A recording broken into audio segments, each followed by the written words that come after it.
Bauchi State Governor Bala Mohammed has criticized President Bola Tinubu, saying his economic reform policies are putting the North and Nigerians at large under strain.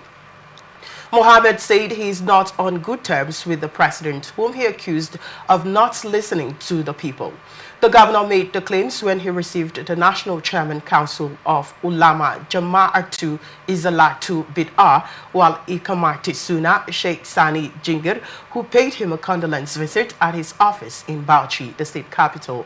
He expressed frustration over the president's refusal to address the hardship, adding that the North has been particularly affected by the recent tax reforms proposed by the federal government.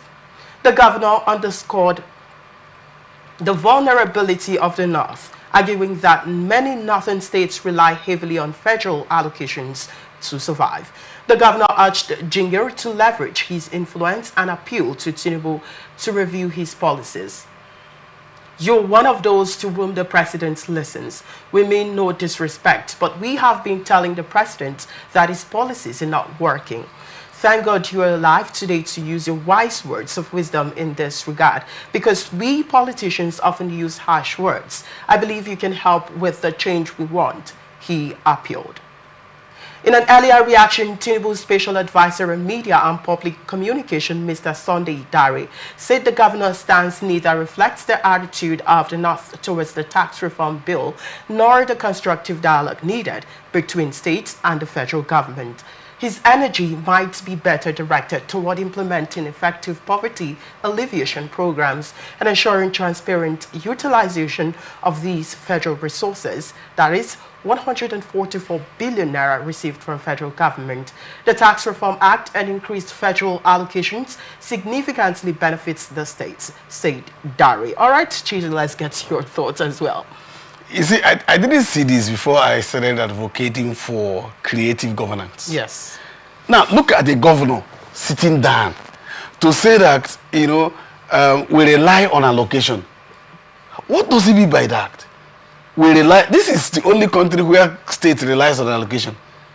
What is the tax reform? The tax reform is saying, in a common man sense, that you create business environment that will bring forth tax to the government, and out of that tax you'll be paid money. That is fiscal federalism. That is what it's supposed to be. And I can tell you that Bauchi has enormous resources, enormous natural endowment that can pull off resources. In fact, the tax reform is pushing people to be more creative and productive instead of relying on federal allocation. You see, I did say just earlier on that I pray one day that we don't have allocation. That means that if we didn't have allocation, somebody like the governor of Bauchi will not go for governor. That's what it means. It means that he's not creative enough to know what to happen around Bauchi. I am saying from another state, I have been in Bauchi, and I know that Bauchi has enormous natural resources. If he cannot create it, he should resign and then go back to the house and relax. Because he's been used to allocation. And that is why they share it. 144 billion naira has been given to him. What has he done in Bauchi? I'm not for anybody, I'm not for Tinubu. But what has he done for Bauchi? What has he used it to do? Couldn't he have used it to create film? Do you understand that at a time came where granite was our resources of the federal government? Isn't it? The granite pyramid. That's what we had. We had a time where it was palm kernel, palm oil.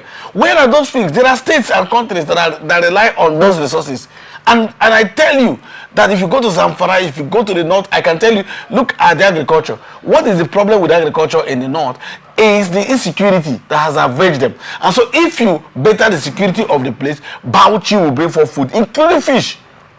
So what is he saying? Look at what he said. He is coming on national television or saying it openly before somebody to say that we rely on. How can an agrarian society rely on allocation of resources instead of trying to increase their own intelligent revenue? That what the tax reform will be. So it looks like even us. I tell you here, who even told you that the River State has an advantage? Why would we have an advantage? Because of oil? Look, the world is growing fast, leaving the oil, leaving petroleum, if that's the oil. I'm not talking about the other product, byproduct of oil. But they are leaving petroleum, they are leaving gas, they are leaving all of these things. They are going for other things other than that. other energies. So what are we trying to do? They have agriculture in the north. North has a vast farmland. They have abandoned those farmland for just resources, just waiting for allocation. Now wonder they went for governor. I'm sure that if it wasn't for that allocation, he would have gone. But just understand that there was a time where we had the regional government in this country. There weren't any federal allocation going to them. They were doing better. They had people they sent to university. They had people they sent outside. I'm sure that he also benefited from it. He was FCT minister. What did he do? Even as FCT minister, that he was getting some money. We didn't see anything he has done in FCT. In fact, FCT ministership ended at RFI until Wike came on board. So what did he do? He stayed at FCT minister for 6 whole years and nothing was done. And so he has gone back to Bauchi. All he's talking about, and like I said to you, if you have access as governor, whether the president likes you or not, you are representing a very important segment of the country where the president rules. So the president must listen to you. So these are the things that, and to make matters worse or best for him, he is the chairman of PDP Governors Forum, meaning that he can take about 11 or 10 PDP governors to meet the president. The president cannot say no. That is even when you begin to understand this whole thing. People use politics to do whatever. I'm sure that he wants to be president. All right, so let's take a look at the primary goals of Tinubu's economic policies, most especially the tax reform bills. A lot of people have been saying that these reform bills would even help the northern part of the country more, to harness their resources and also grow their own database and also make their own money or resources from the natural resources they do have. But then it appears most of the northern governors are not saying it that way. Do you think this reform would help them in that regard? That is what I say. See, when you are used to people dashing you money, you lose creativity. Like I've said, it is the north that is feeding this country as long as food is concerned in this country. Do you understand that? All right. Do you know that the cows come from there? Even many of the fishes you see came from Maiduguri. I'm being frank with you. Many of the yam agricultural products, tomatoes, name them. They all come from there. It is people not looking inward to see the resources they have.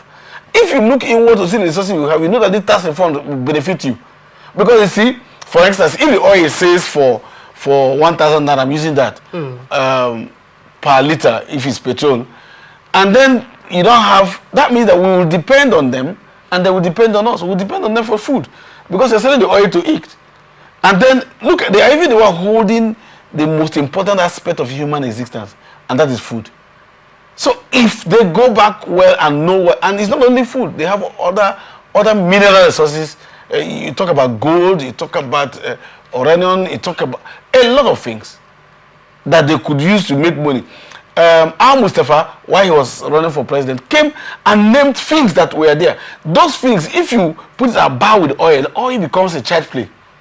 It's just that people are too used to. You see, when a child, that is why, check this thing.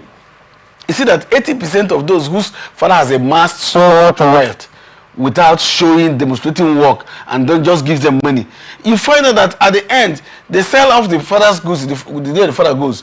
Because they don't know how to create, how to, manage those funds. Because they know. So if you are used to people dashing you money and, giving you money to go and manage, and then you share it the way you want, you will not know how to create it. Look at what the North has done. In the same way the South has done. I'm talking about the governors and our leaders. What they have done is that over a time, look at River State. I grew up in River State having fish, having gari. I'm an Equatorial person. And I know that we didn't used to buy gari. In fact, one of those days, I came back from Abuja and I was going to eat in a restaurant with my friend. And then we went to eat and we saw how much it was.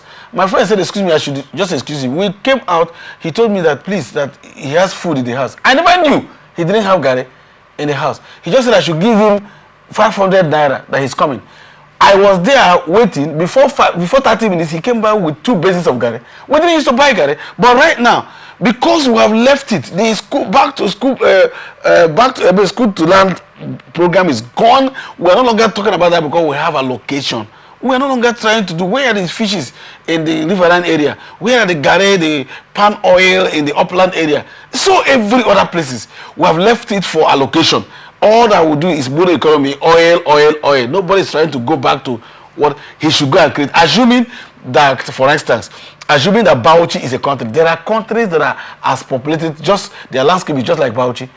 We can mention 2, 3, 4 countries. But assuming it's a country, wouldn't they have ruled the country without this oil? Or without allocation coming from the federal government? Wouldn't they have existed? That means that he doesn't have business being the governor of the rest of Bauchi State.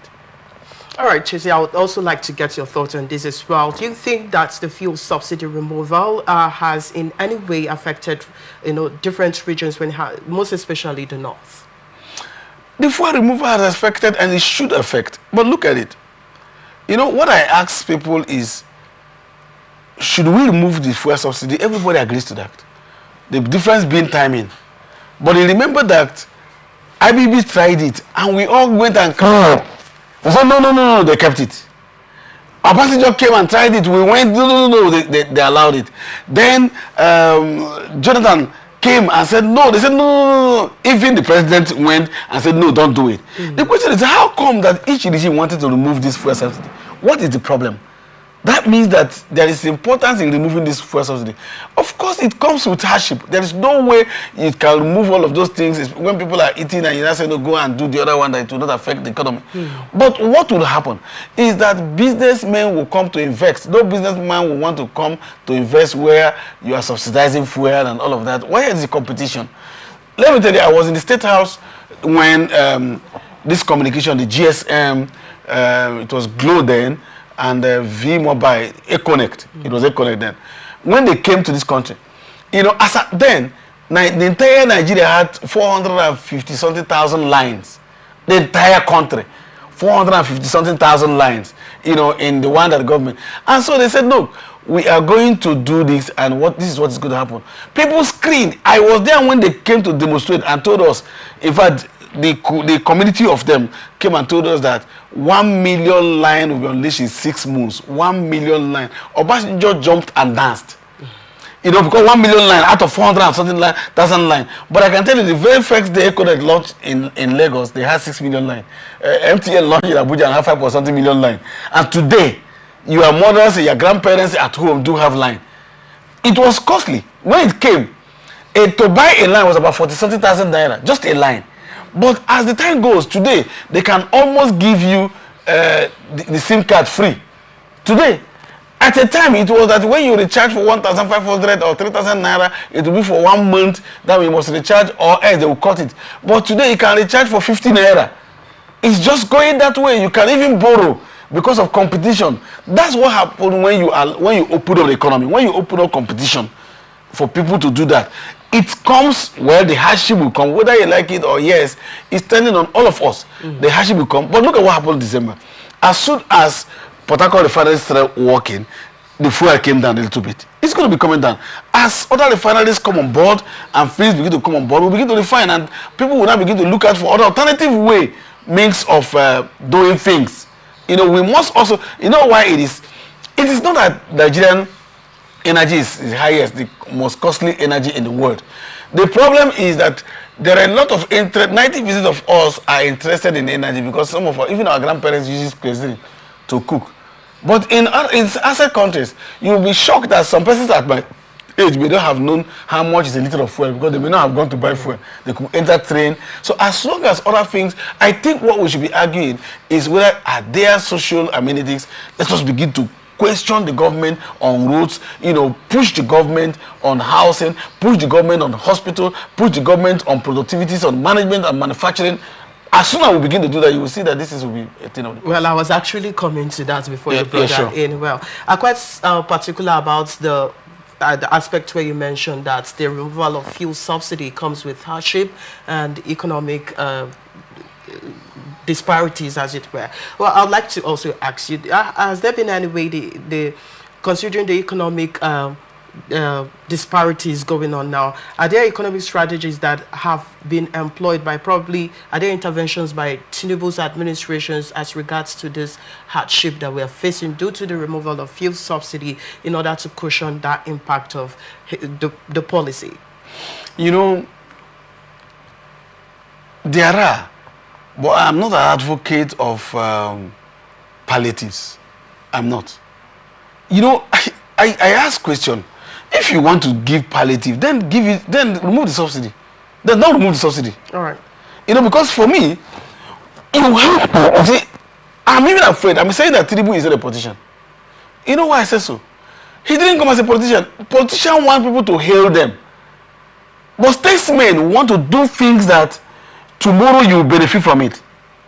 I remember in UAE, you know, the prince then, that's their own president.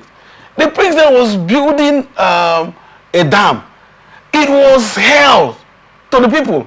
They said, no, they can't do that. But that thing happened for 15 years. When it started functioning, today, we're all running to Dubai. We're all running to that place because the people suffered it and waited for it. You know, so the government is deliberate on trying to solve the problem, the permanent solution. We're looking for immediate. Of course, it happens everywhere. We're looking for immediate. And of course, the only thing I blame the government is not communicating those things, you know, into the language that the people will understand it. They are allowing the opposition to communicate what they are not doing. What they are doing, they are not communicating. And I don't see the national intelligence agencies and the information coming to communicate the people and tell the people, look, because you see, for instance, if I go home now, and if I go home now and I'm hungry, and I tell my wife I'm hungry, and she says to me, oh, we're cooking. You see, I could wait. I'll be patient enough to wait. Or she even tells me, no, I've sent someone to market, we're coming. I will wait. But when she keeps quiet, I'll be shouting, I need food. That's what's happening to this country. If you tell us what you are doing, tell us the plans and everything you are doing, which I know they are doing, but they're not communicating it. Communication is lacking in this government. I think there should be some kind of communication. I used to call it communicating in the dialect of the people. So the people will understand that, look, this is what I'm doing. You know. You remember that we didn't do it last time for past 15 years. When Ngojo Kojowela was arguing that, look, these resources, we should save it for the windfall. She was even saying what will happen today. Nobody agreed. Because we wanted to share it. As soon as we see it, we share it. Look at all of the people who sell land. I'm an equity person. Each time they sell huge land, everybody wants to share it. Nobody says, okay, let's put for. In my village, they sold 5,000 plus of land. And I came and I said, thank God with the sold 5,000. Let us take 50% of this land and put it into a foundation that will be training our boys. Hey, no. Because your father has trained you. Because people have to be trained. You want other people not to suffer. And they said, no. They now said, okay, let's share it. They shared it. 10 years after, nobody has a dime.